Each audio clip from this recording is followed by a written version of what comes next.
যুদ্ধ থামাতে পারতে। তুমি চেয়েছিলে এই ধ্বংস, এই রক্তপাত। তাই আজ আমার হৃদয় তোমার প্রতি কঠোর হয়ে উঠেছে। আমি তোমাকে অভিশাপ দিচ্ছি, যেমন কৌরব বংশ ধ্বংস হয়েছে, তেমনি তোমার যাদব বংশ একদিন ধ্বংস হবে। গান্ধারীর অভিশাপের ফলে যখন দ্বারকা নগরী সমুদ্রের জলে বিলীন হয়ে গেল, তখন শ্রীকৃষ্ণ তার পার্থিব দেহ ত্যাগ করেন। কিন্তু কখনো কি ভেবে দেখেছেন, শ্রীকৃষ্ণের প্রাণীর থেকেও প্রিয়, তার হৃদয়ের সবচেয়ে কাছের রাধা রানীর মৃত্যু কিভাবে হয়েছিল? শেষ মুহূর্তে তার কি ইচ্ছা ছিল, আর তিনি শ্রীকৃষ্ণের কাছে এমন কি প্রার্থনা করেছিলেন যা আজও আলোচনার কেন্দ্রবিন্দু হয়ে আছে? এটি এক এমন প্রেম কাহিনী যা সময়ের সীমানাকেও অতিক্রম করেছে, এমন এক বন্ধন যা শরীরের নয়, আত্মা। বন্ধুরা, আজ আমরা এক সময় শ্রীকৃষ্ণ তার লীলা করতেন, আজও সেখানে প্রতিধ্বনি হয়ে বেঁচে আছে প্রেমের, হাসির, বাঁশির, আর সেই বেদনার, যে বেদনা যুগ যুগ ধরে প্রেমিকদের জীবিত রেখেছে। কিন্তু এই কাহিনীর শুরু বর্ষানার সেই গলি থেকে নয়, বৃন্দাবনের সেই কানন থেকেও নয়। এই কাহিনীর সূচনা হয় এক নির্জন কুঞ্জে, যেখানে বৃদ্ধা হয়ে যাওয়া রাধা তার জীবনের শেষ মুহূর্তের প্রতীক্ষায় বসেছিলেন। এখন তিনি আর সেই পুরনো রাধা নন, তিনি এখন বৃদ্ধা হয়ে গেছেন। তার দেহ ক্লান্ত, পিঠ নুয়ে গেছে, কিন্তু আজও তার হৃদয় একই, সেই কিশোরী রাধার মতোই, যার হৃদয় শুধু শ্রীকৃষ্ণের জন্যই স্পন্দিত হয়। তার এই বিরহে রাধা আর কারো সঙ্গে বিবাহ করেননি, কোথাও আশ্রয়ও নেননি। তিনি একা বৃন্দাবনের এক নির্জন কুঞ্জে বাস করতে শুরু করেন। তার প্রতিদিনের জীবন ছিল খুবই সরল। ভোরে সূর্যোদয়ের সঙ্গে উঠতেন, যমুনার তীরে গিয়ে জল অর্পণ করতেন, তারপর কুটিরে ফিরে এসে সারাদিন অপেক্ষা করতেন, যেন তার মনে অটল বিশ্বাস ছিল একদিন না একদিন শ্রীকৃষ্ণ অবশ্যই তার কাছে ফিরে আসবেন। গ্রামের লোকেরা রাধাকে এক সাধ্যী ভাবতেন। তারা জানতেন না তিনি কে, কোথা থেকে এসেছেন, তবুও সবাই জানত তিনি যাই হন না কেন, তার সমস্ত সত্তা, সমস্ত ভালোবাসা কেবল শ্রীকৃষ্ণের জন্যই নিবেদিত। একদিন প্রতিদিনের মতো রাধা যমুনার তীরে জল অর্পণ করছিলেন। হঠাৎ তিনি আকাশের দিকে তাকালেন। বাতাসে নেমে এলো এক নিস্তব্ধতা। তার হৃদয়ের মধ্যে কেমন এক কাঁপন ছড়িয়ে পড়ল। মনে হলো যেন সমগ্র ব্রহ্মাণ্ড আজ তাকে কিছু বলতে চাইছে। আর সেই দিন সন্ধেবেলায় রাধা নিজের কুটিরের বাইরে তুলসী গাছের পাশে বসে পড়লেন। তুলসীকে প্রণাম করে আসতে বললেন, এবার আমার যাবার সময় এসে গেছে, কিন্তু আমি এভাবে হঠাৎ করে যাব না। আমি তখনই যাব যখন স্বয়ং শ্রীকৃষ্ণ নিজে এসে আমাকে বিদায় দেবেন। রাধা বললেন, আমি আমার দেহ ত্যাগ করব তখনই যখন শ্রীকৃষ্ণ তার নিজস্ব রূপে আমার সামনে আসবেন এবং স্নেহ ভরে আমার নাম ধরে ডাকবেন। রাধার এই কথা শুনে গ্রামবাসীরা বিস্মিত হয়ে গেল।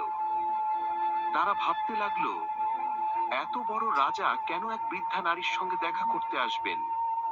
তবুও কেউই রাধার ভক্তির উপর সন্দেহ প্রকাশ করল না, কারণ তিনি সারা জীবন ভালোবাসার প্রকৃত অর্থকে বাঁচিয়ে রেখেছিলেন। রাধার মনে ছিল শ্রীকৃষ্ণের প্রতি এক অপূর্ব প্রেম, আর দূর দ্বারকায় বসে থাকা শ্রীকৃষ্ণ, যার কাছে সবই ছিল, অথচ অন্তরে ছিল এক গভীর শূন্যতা। বলা হয় না, মানুষ সবকিছু পেলেও কখনো কখনো কিছুই পায় না। আজ শ্রীকৃষ্ণের অবস্থাও ঠিক তেমনই ছিল। কিন্তু হঠাৎ তার অন্তরে এক টান অনুভূত হলো। তিনি চোখ বন্ধ করলেন, আর রাধার আহ্বান যেন তার কানে প্রতিধ্বনিত হলো। সেই মুহূর্তে কৃষ্ণের চোখে জল এসে গেল, কিন্তু হৃদয়ে শান্তি নেমে এলো। তিনি সমস্ত কিছু ফেলে রেখে তৎক্ষণাৎ সেই নির্জন কুঞ্জের দিকে রওনা হলেন, যেখানে রাধা রানী তার অপেক্ষায় ছিলেন। যখন শ্রীকৃষ্ণ সেখানে পৌঁছালেন, রাধা কুটিরের বাইরে তুলসী গাছের নিচে বসে ধ্যানে মগ্ন ছিলেন। কৃষ্ণ ধীরে ধীরে বললেন, রাধে। এই শব্দ শুনে রাধার চোখ খুলে গেল। তার মুখে এক অপূর্ব আলো ছড়িয়ে পড়ল, চোখে সেই প্রেমের ঝিলিক যা না বলা যায়, না লুকানো যায়। রাধা মৃদু হেসে বললেন, প্রভু, এখন আমার যাওয়ার সময় হয়েছে। আমার আত্মা এখন শুধু বিশ্রাম চায়। এই কথা শুনে কৃষ্ণ রাধার হাত ধরলেন। রাধার নিঃশ্বাস ধীরে ধীরে ক্ষীণ হতে লাগলো, আর সেই তুলসী গাছের তলায় তিনি দেহ ত্যাগ করলেন। কিন্তু এটি ছিল না সমাপ্তি। ঠিক সেই মুহূর্তেই এক রহস্যের জন্ম হলো, যা শুনলে আপনি বিস্মিত হবেন। রাধার আত্মা মুক্তি পেলেও তার শেষ কথাগুলো আজও কৃষ্ণের কানে প্রতিধ্বনিত হয়।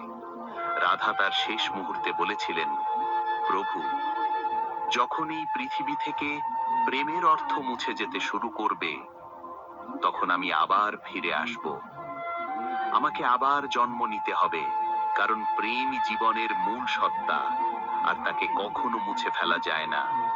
যে স্থানে রাধা দেহ ত্যাগ করেছিলেন, সেখানে এক নতুন গাছ জন্ম নিল, তুলসীর চেয়েও উজ্জ্বল। মনে হলো যেন স্বর্গ থেকে কোনো দেব গাছ নেমে এসেছে। গ্রামবাসীরা তাকে রাধা বৃক্ষ নামে ডাকতে লাগলো এবং সেখানে পূজা অর্চনা শুরু করলো। কিন্তু কেউ জানতো না সেই গাছের নিচে এক গোপন রহস্য লুকিয়ে আছে, রাধার পুনর্জন্মের রহস্য, যা সবাইকে বিস্মিত করবে। অনেক যুগ কেটে গেল। যখন পৃথিবীতে প্রেমের মূল্য হারাতে লাগলো আর মানুষ কামনায় ডুবে গেল, তখন বারসানা থেকে কিছু দূরে এক সাধারণ কৃষকের ঘরে এক কন্যা জন্ম নিল। তার নাম রাখা হলো ললিতা। কিন্তু সে সাধারণ মেয়ে ছিল না। কেউ শেখায়নি, তবু সে বংশীর মধুর সুর বাজাতে পারত। তার বংশীর সুর শুনে গাছের পাতা দুলতো, পাখিরা উড়ে এসে নাচতে শুরু করত। গ্রামবাসীরা বলতো, এই মেয়ে মানুষ নয়, কোনো দেবীর অবতার। তাকে দেখলেই সবার মনে পড়তো রাধার কথা।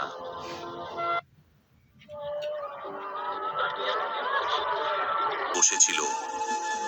সেই সময় এক সন্ন্যাসী সেখানে এলেন। তিনি ললিতার চোখের দিকে তাকিয়ে মুগ্ধ হয়ে গেলেন।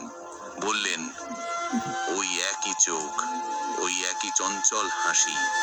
রাধা, তুমি ফিরে এসেছো।